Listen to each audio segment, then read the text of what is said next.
जय श्री बालाजी।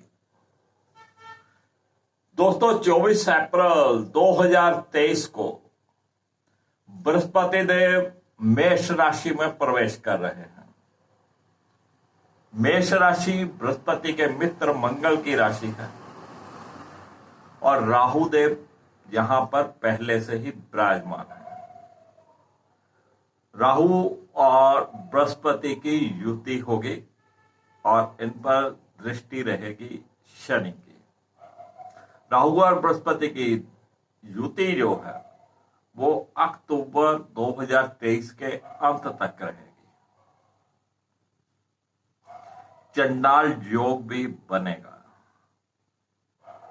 और बृहस्पति के मेष राशि के गोचर का कर्क लगन, वृश्चिक लगन और मीन लगन पर क्या प्रभाव पड़ेगा, इसी के ऊपर चर्चा करेंगे हम आज के इस वीडियो में। बने रहिएगा मेरे साथ वीडियो के अंत तक। मैं बताऊंगा क्या परहेज करने हैं, क्या उपाय करने हैं।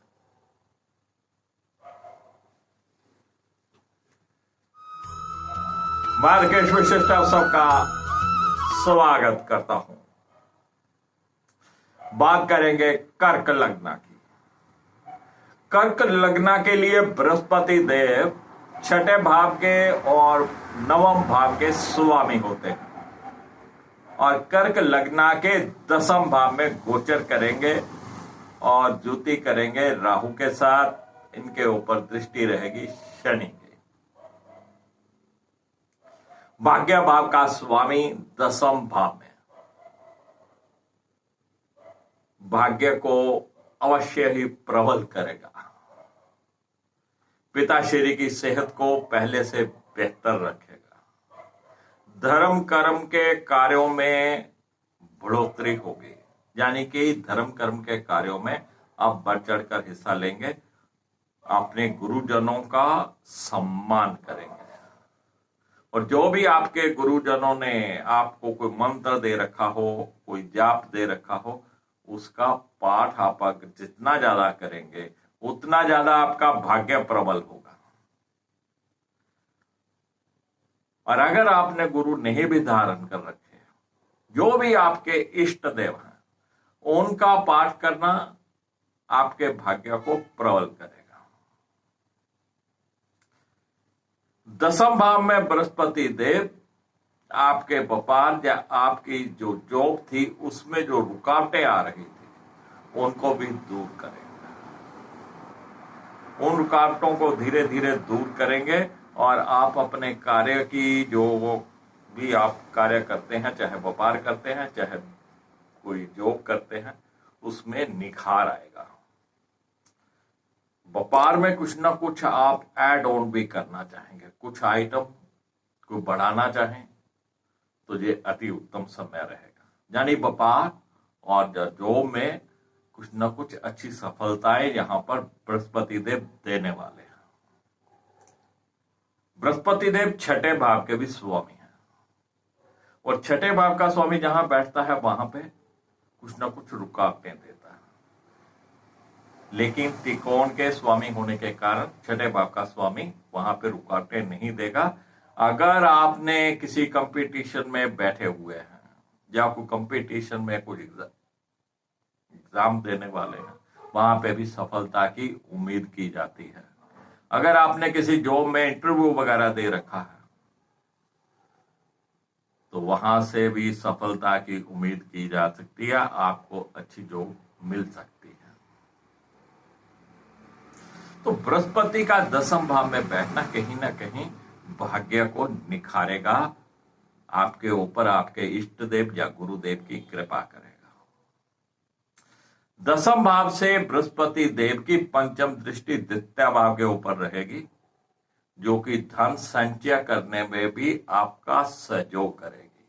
यानी कि जो धन आप पिछले काफी समय से संचय नहीं कर पा रहे थे, सेविंग नहीं कर पा रहे थे, आप वो सेविंग बृहस्पति देव कराने लगेंगे और आपकी बोलबानी में भी पहले से सुधार होगा। आप पोलाइटली बोलने लगेंगे, आराम से समझदारी से बोलने लगेंगे और घर परिवार में भी आप कुछ समय देने लगेंगे।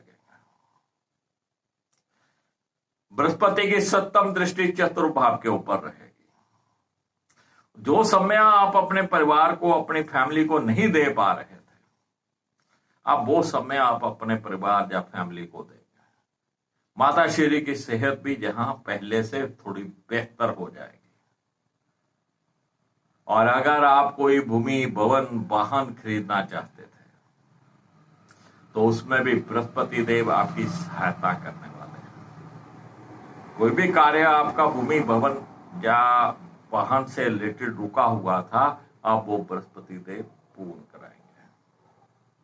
आपने घर में कोई उसारी करवानी थी, कोई आपने सुख सुविधा का सामान खरीदना था, तो ये कार्य बृहस्पति देव आप करवा देंगे। आम पब्लिक के साथ भी आपके संबंध पहले से बेहतर हो जाएंगे। यानी कि घर का सुख, परिवार का सुख आपको भरपूर मिलने वाला है। और यहीं से ही बृहस्पति देव की नवम दृष्टि छठे भाव पे रहेगी। और छठा भाव होता है हमारे डिस्प्यूट का, हमारी जॉब का। तो जॉब का तो मैंने आपको बता ही दिया कि अगर आप किसी कंपटीशन में बैठते हैं, कहीं पे आपने रिज्यूम दे रखा है या कोई इंटरव्यू दे रखा है, तो वहां से आपको कुछ खुशखबरी मिलने की संभावना है। तो कर्क लगन के लिए जो बृहस्पति देव का गोचर बहुत ही अच्छा रहने वाला है। और इसको और अच्छा करने के लिए अपने इष्ट देव का मंत्र पाठ करते रहें, अपने पिताश्री के चरण स्पर्श करें। जो भी घर में, परिवार में, अड़ोस पड़ोस में जो भी बुजुर्ग हैं, उनका आशीर्वाद लें। किसी साधु, सन्यासी, फकीर को अपशब्द नहीं कहें, उनका आशीर्वाद लेने का प्रयास करें। जितना आप धर्म के साथ जुड़ के रहेंगे, उतना भाग्य आपका साथ देगा। और आपने गुरुदेव के द्वारा दिया गया कोई भी मंत्र जाप, उसका उच्चारण करना बहुत जरूरी है। चलिए बात करते हैं वृश्चिक लग्न। वृश्चिक लग्न के लिए बृहस्पति देव द्वितीय भाव के और पंचम भाव के स्वामी होते हैं और वृश्चिक लग्न के छठे भाव में गोचर करेंगे। फिर वही ज्योति रहेगी राहु के साथ। द्वितीय भाव का स्वामी और पंचम भाव का स्वामी छठे भाव में। बहुत अच्छी स्थिति नहीं है। परिवार के सुख में कहीं ना कहीं कुछ कमी आएगी। धन संचित करने में भी कुछ कमियां आएंगी। कोई कर्ज भी लेना पड़ सकता है। किसी को उधार दिए हुए पैसे डूब सकते हैं या बहुत लेट वापसी की संभावना है। अपनी बोलबानी के ऊपर थोड़ा काबू रखना चाहिए। और पंचम भाव का स्वामी छठे भाव में है। विद्यार्थी वर्ग के लिए जो बहुत अच्छा समय नहीं है, उनकी कंसंट्रेशन जहां पे टूटने वाली है, उनको अपनी स्टडीज में बहुत मेहनत की जरूरत है और कंसंट्रेशन की भी जरूरत है। और जो वृश्चिक लगन वाले हैं, जो महिलाएं वृश्चिक लगन वाली खास तौर पे प्रेग्नेंट हैं, अब उनको अपना ध्यान रखना चाहिए। ये बृहस्पति का छठे जाना, राहु के साथ जाना, शनि की दृष्टि होना कुछ शुभ संकेत नहीं है। मिसकैरेज की संभावनाएं बन सकती हैं, थोड़ा ध्यान रखिएगा। जिनके बच्चे ऑलरेडी बड़े हैं, उनको भी थोड़ा अपने बच्चों पे नजर रखनी है। कहीं ना कहीं उनके बच्चे उनके कहने से बाहर हो सकते हैं, उनके आगे बोल सकते हैं, कुछ जवाब दे सकते हैं। तो थोड़ा बच्चों की तरफ ध्यान देने की जरूरत है। बहुत अच्छी खुशखबरी या बहुत अच्छे परिणाम जहां पे बच्चों की तरफ से दिखाई नहीं देते हैं। ये तो था बृहस्पति का छठे भाव में बैठना। छठे भाव से बृहस्पति की पंचम दृष्टि दसम भाव के ऊपर रहेगी, और दसम भाव होता है हमारी जॉब का, हमारे व्यापार का, और छठा भाव भी जॉब का। तो निश्चित रूप से आपने अगर कोई इंटरव्यू दे रखा हो, आपने किसी कंपटीशन में बैठे हो या बैठना हो, वहां पे आपको सफलता मिलेगी। अगर आप जॉब की तलाश कर रहे थे और आपने कहीं भी रिज्यूम वगैरह दे रखा था, तो वहां पर भी आपको सफलता मिलने की संभावना है। और व्यापार को यहां पे बढ़ा सकते हैं, कोई ना कोई आइटम एड ऑन कर सकते हैं। व्यापारिक दृष्टि से भी ये दृष्टि शुभ रहने वाली है। छठे भाव से बृहस्पति की सप्तम दृष्टि व्यय भाव के ऊपर रहेगी। अब धन भाव का स्वामी छठे भाव में आया है राहु के साथ, सेविंग होने नहीं देगा, या कहीं ना कहीं लोन छोड़ लेने की जरूरत पड़ेगी, और यहीं से ही उसकी दृष्टि व्यय भाव के ऊपर रहेगी, जो कि खर्चों में बढ़ोतरी करेगा। लेकिन बृहस्पति शुभ कार्य के ऊपर खर्च करवाते हैं। पहले जो था कि राहु की दृष्टि थी तो वो अननेसेसरी खर्चे करवा रहा था, लेकिन अब बृहस्पति ने खर्चे तो करवाएंगे, लेकिन शुभ कार्यों पे खर्च करवाएंगे।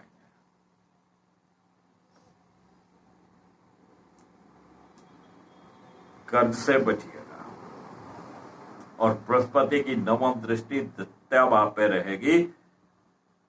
कहीं ना कहीं बहुत मेहनत के बाद आप कुछ धन संचित कर पाएंगे, और बहुत कोशिश के बाद, कोशिशें करनी पड़ेगी, आप अपने परिवार को भी कुछ समय दे पाएंगे, और आपको अपनी जुबान को थोड़ा काबू में रखना है, सॉफ्ट बोलने का प्रयास करिएगा। चलिए बात करते हैं मीन लग्न की। मीन लगन के लिए बृहस्पति देव लगन के स्वामी होने के साथ साथ दसम भाव के भी स्वामी होते हैं, और मीन लग्न के द्वितीय भाव में गोचर करें।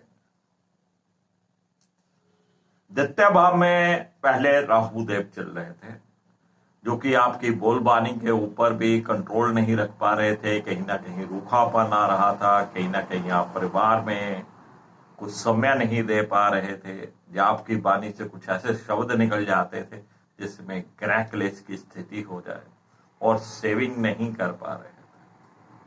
अब बृहस्पति देव द्वितीय भाव में जाकर इन बातों पे कंट्रोल करेंगे, कुछ ना कुछ सेविंग जहां पर शुरू होगी।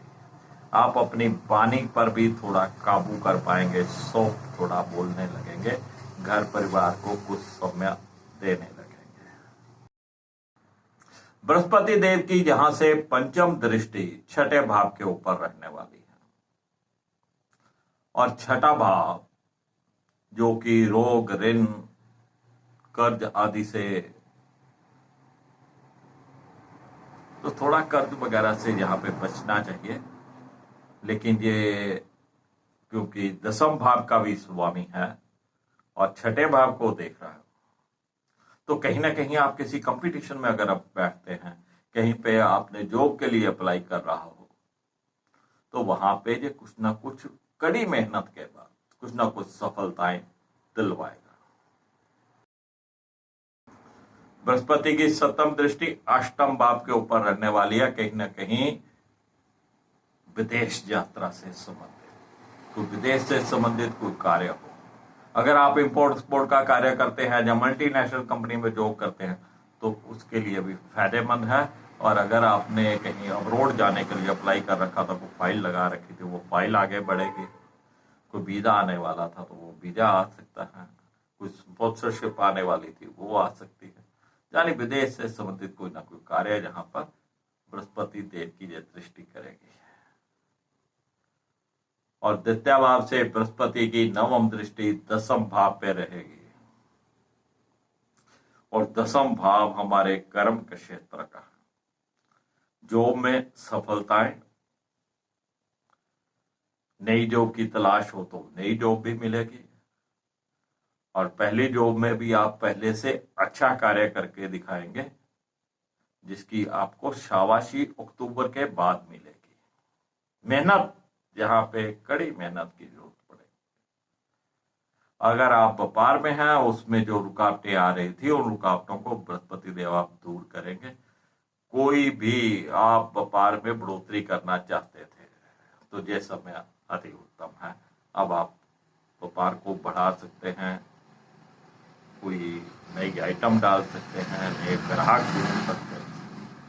तो कुल मिला के बृहस्पति देव की ये स्थिति मीन लगन वालों के लिए शुभ रहने वाली है। तो फ्रेंड्स, ये था बृहस्पति का गोचर जो कि मेष राशि में होने जा रहा है। जो कर्क लगना, वृश्चिक लगना और मीन लगना के लिए क्या फल देगा उसके ऊपर हमने चर्चा करी है। बृहस्पति देव को अच्छा रखना, यानी कि तीनों लगन के लिए मैं बता रहा हूं, बृहस्पति देव को किसी न किसी रूप में अच्छा रखें, धार्मिक रहें, साधु सन्यासी फकीर जो भी हों, जो भी धार्मिक व्यक्ति हैं उनका आशीर्वाद लेते रहें, और जो बुजुर्ग हैं उनका भी आशीर्वाद लेते रहें। कुछ पीले रंग के चावल बना लीजिए, मीठे मीठे पीले रंग के चावल बनाकर उनमें कुछ शहद मिलाकर किसी धर्म स्थान में दिया करें, या वैसे भी पीले रंग की वस्तुएं किसी धर्म स्थान में देना आपके लिए अच्छा रहेगा। तो फ्रेंड्स, फिर मिलेंगे नई जानकारी के साथ। तब तक करके विशेष को इजाजत दीजिए। जय श्री बालाजी।